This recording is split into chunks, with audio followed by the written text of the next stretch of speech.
Good morning.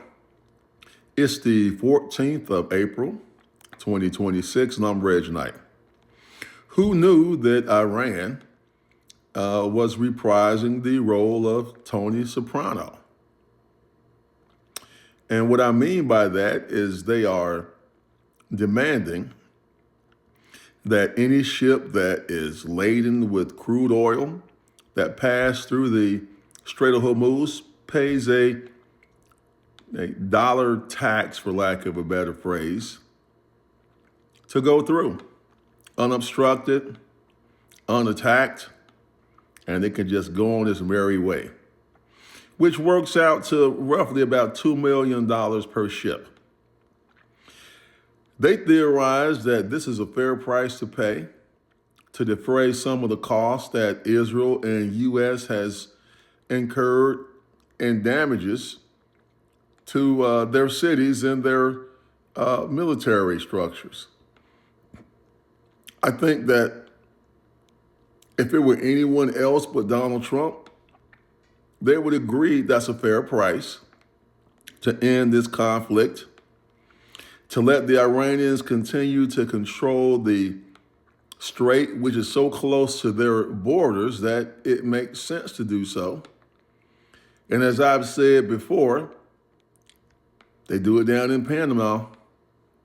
Turkey does it in the Bosphorus and a couple of other places that I can't think of right now, but this is not an unusual practice. And it sure as heck beats missiles and drones flying and people dying needlessly over crude oil. But you have to remember, speaking of crude, that Donald Trump, once again, is a one-dimensional thinker. He tried that same thing down in Panama as he had black water by both sides of the Panama Canal.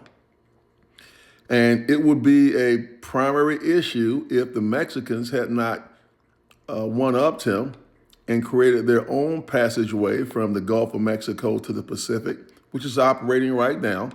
And it shaves shipping time down by about 6 weeks and cost a whole lot less than going through the Panama Canal. But as history tells us, Donald Trump never likes to pay his contractors. He never likes to pay his just debt. And he likes to get projects started and then stiff people, in a lot of cases, driving them out of business. But the Iranians are playing Tony Soprano right now, and they've got some big hitters on their side. China, for one, that has told the U.S. and Trump in no uncertain terms, touch one of our ships, block or interdict one of our ships going through the Strait of Hormuz and see what happens. Now, I think it is important to note that the Chinese haven't fought anybody for over 40, almost 50 years. They have spent all of their resources, most of their resources, on research and development, improving technology inside their country. I can only imagine that the warships they were seeing are state of the art and have a lot of nasty surprises for anyone that tries to challenge them. I think our intelligence analysts know this as well, because as of today, I think 2 or 3 Chinese ships have passed through the Strait of Hormuz without any issue.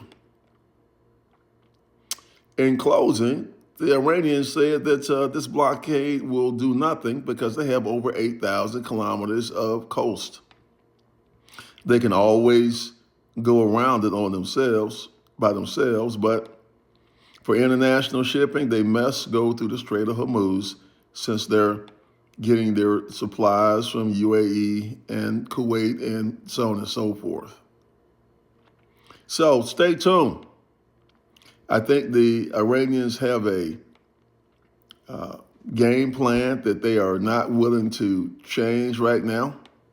And even Trump wants to go back to the negotiating table since he realized that he has stonewalled and stalemated at this point. It's the 14th of April, 2026, and I'm Reg Knight. Have a good day.